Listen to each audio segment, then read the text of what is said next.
Hi everyone, I'm Dr. Suresh, Principal, Cambridge Institute of Technology. Today, I'll be discussing the concept, the recursion in C. Basically, what is coding? Coding is not just about learning languages, but it is about logic, problem solving, and creativity. Today, our objective is to discuss recursion. What is recursion? What are the basic requirements for recursion? And how to implement recursive programs, and also a few programs we'll be discussing, and finally we'll be comparing the recursive algorithms with iterative algorithms. Basically, what is recursion? Recursion is a programming technique in which function invokes itself. A function that calls itself is known as a recursive function. In recursive function, there will be n number of recursive calls.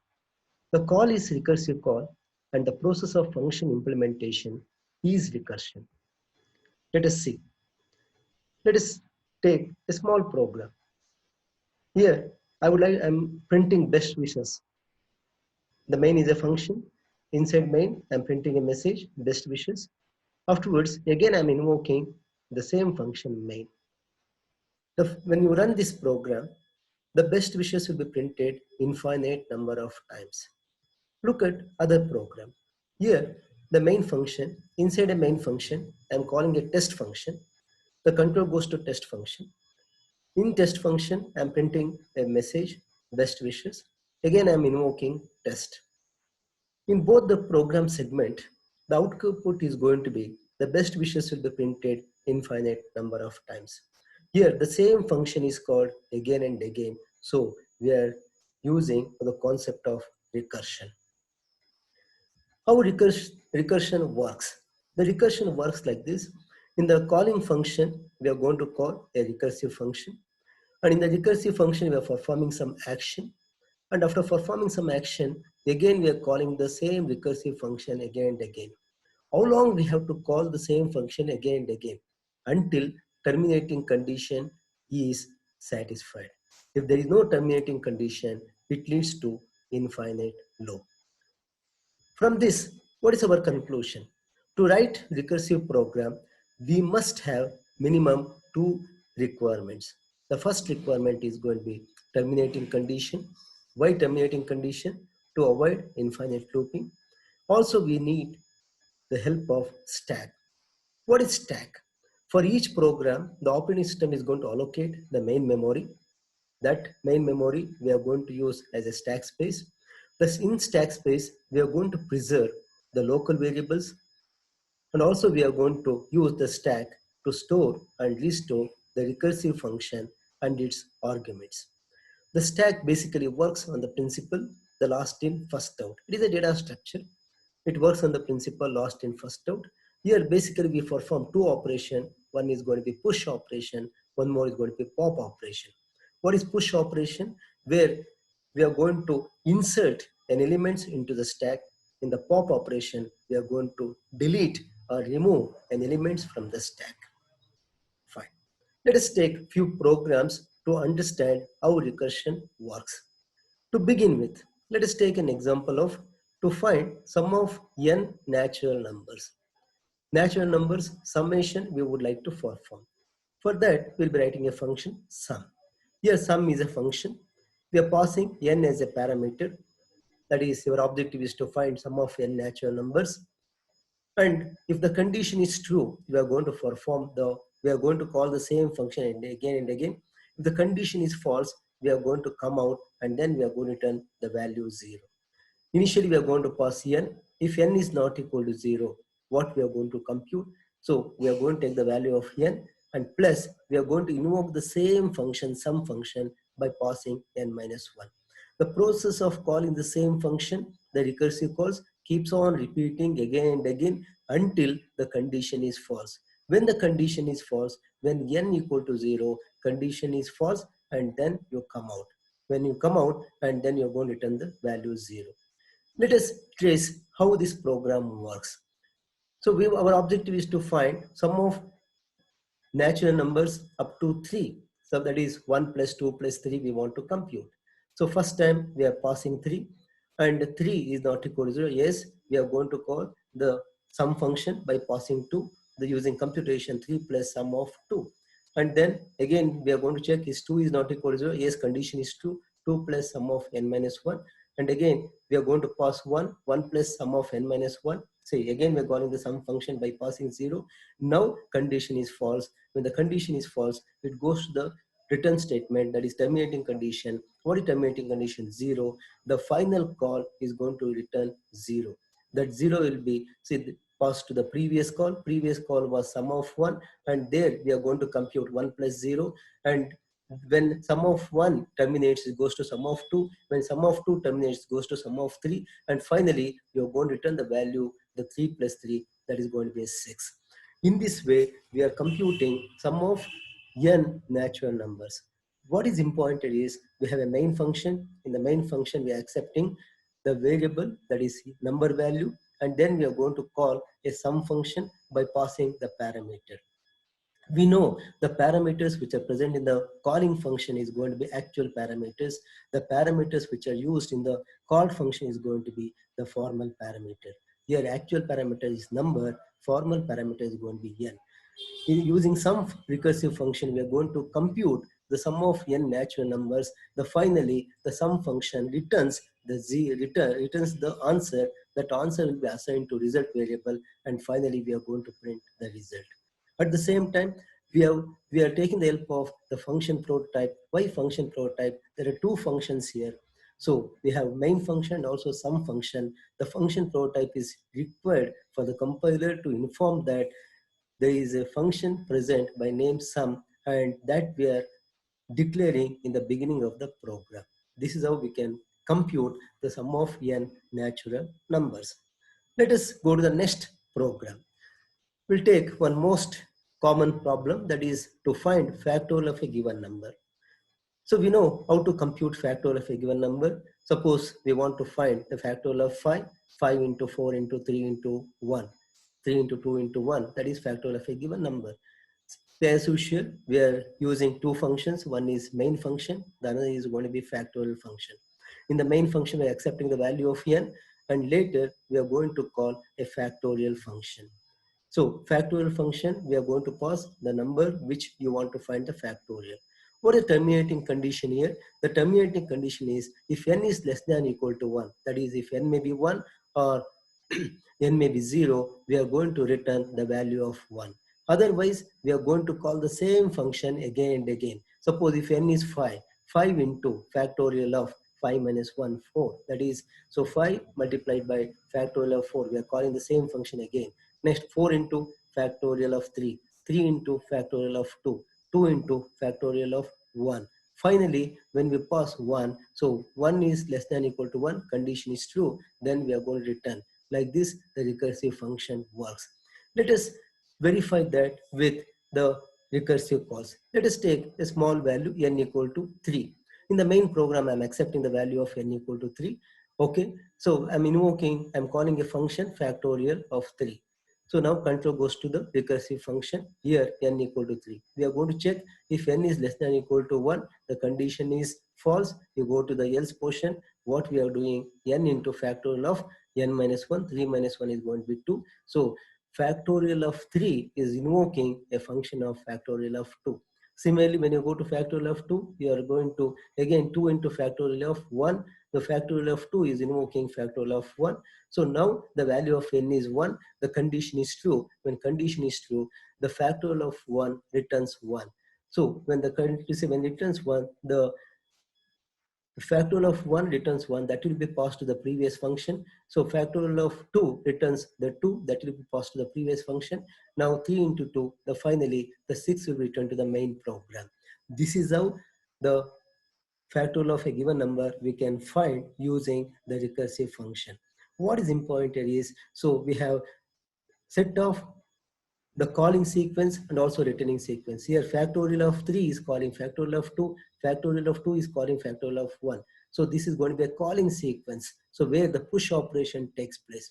Here factorial of 1 terminates, that returns the value to factorial of 2. Here where the returning sequence takes place, that is pop sequence.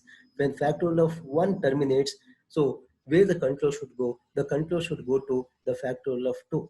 When factorial of 2 terminates, the control should go to factorial of 3. Like this, the calling sequence and returning sequence takes place. If we speak with respect to the stack operation here, when the calling sequence all takes place, the push operation we are going to perform.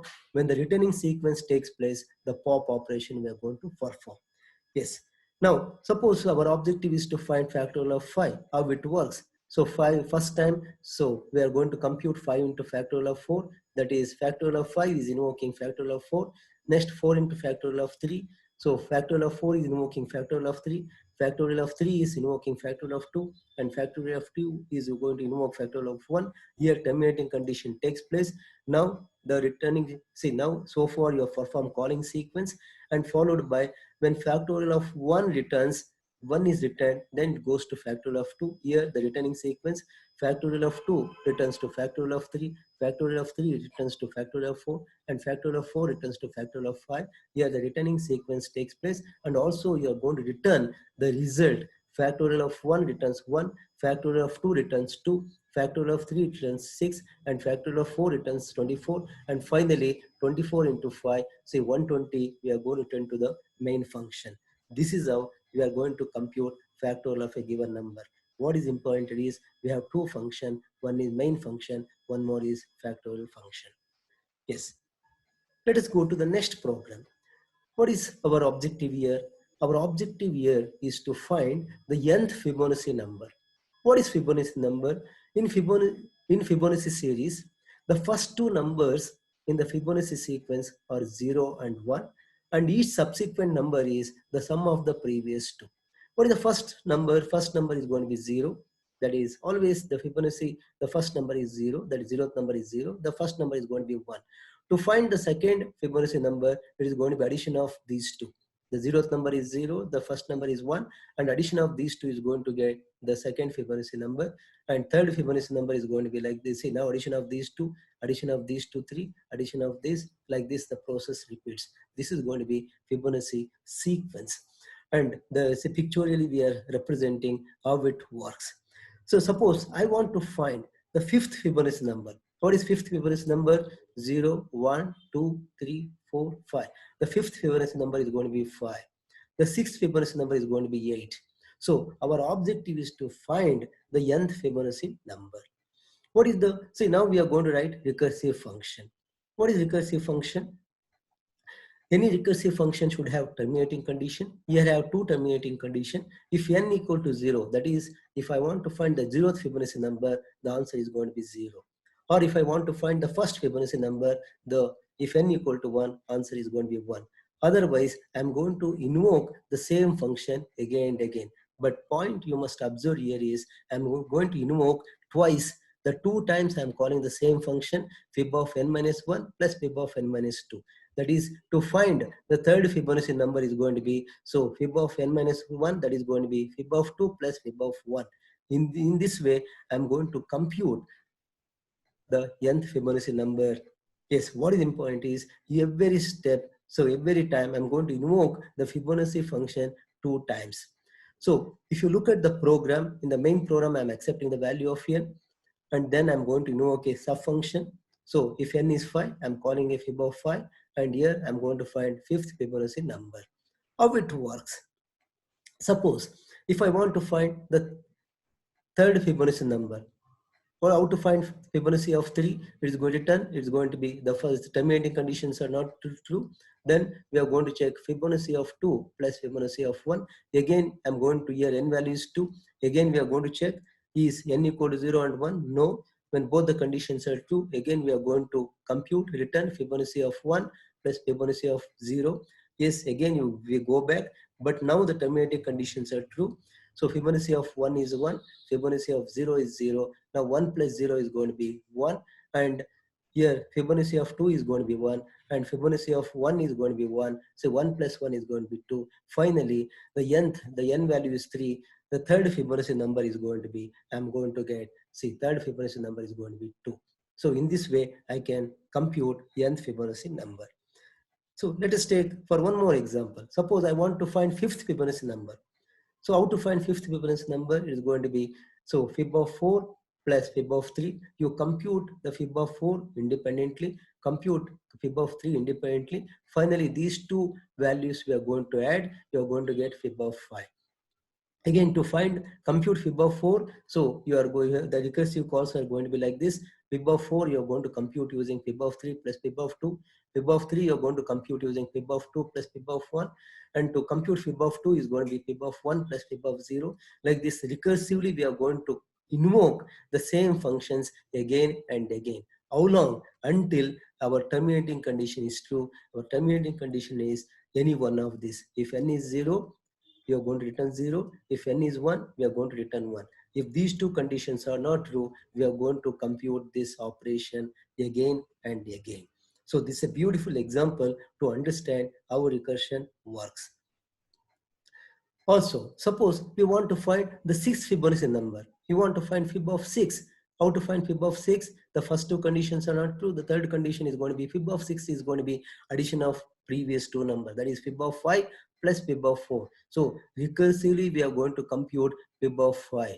How to find fib of 5? It is going to be sum of fib of 4 plus fib of 3. Again, recursively we are going to compute fib of 4 and recursively we are going to find fib of 3. And finally, you get the result of fib of 4, fib of 3. Addition of these two, you are going to get fib of 5.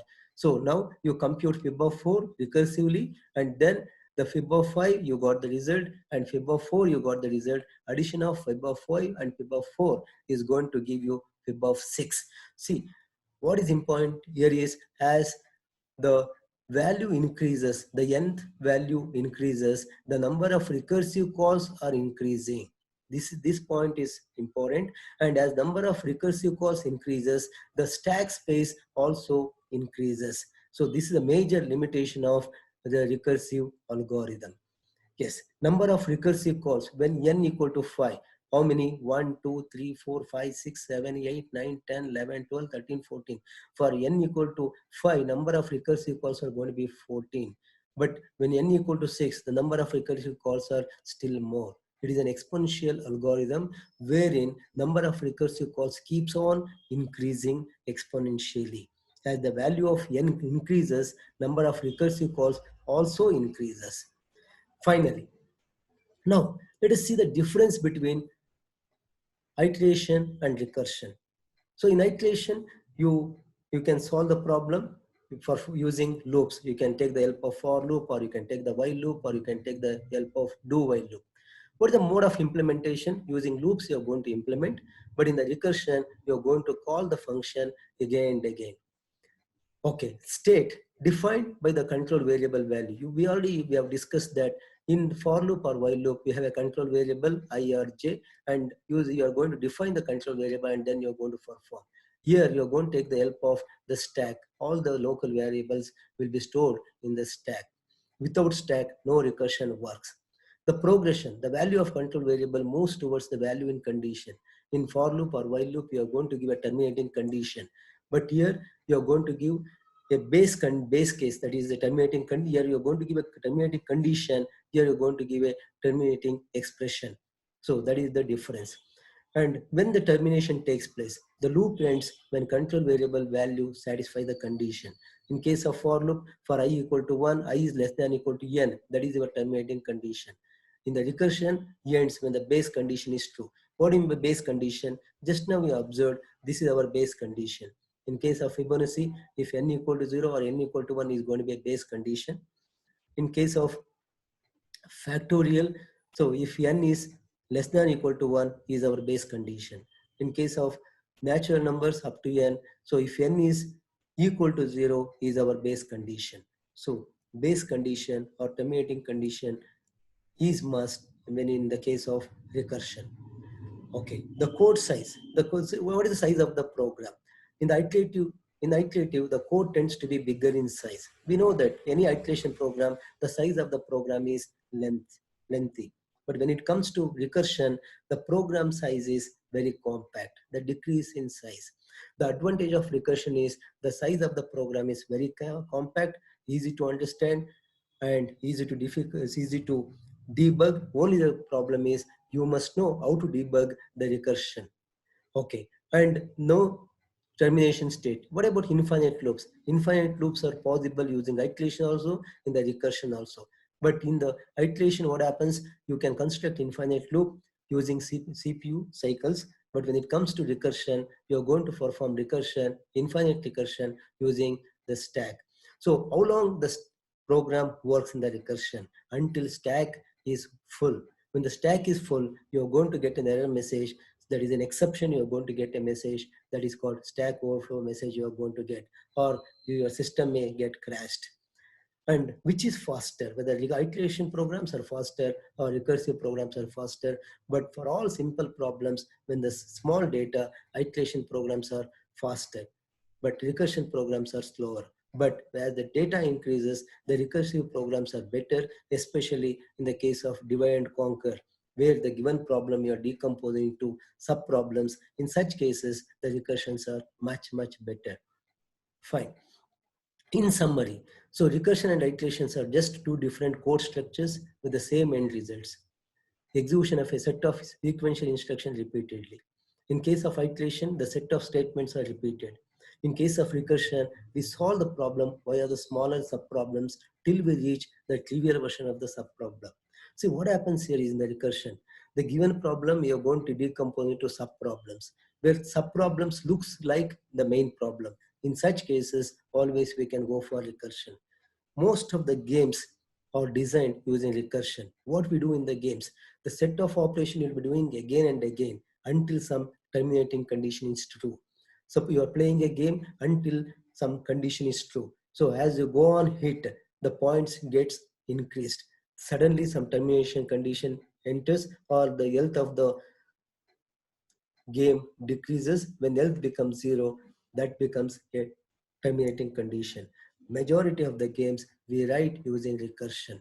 Tower of One Eye, Queen's Problem, Chess Problem, all the games design we use recursion. Recursion is a beautiful programming technique wherein to solve sub-problems we can go for the recursion. The sub-problems look similar to main problem. In such cases, we can go for recursion. Thank you and happy coding. Good luck.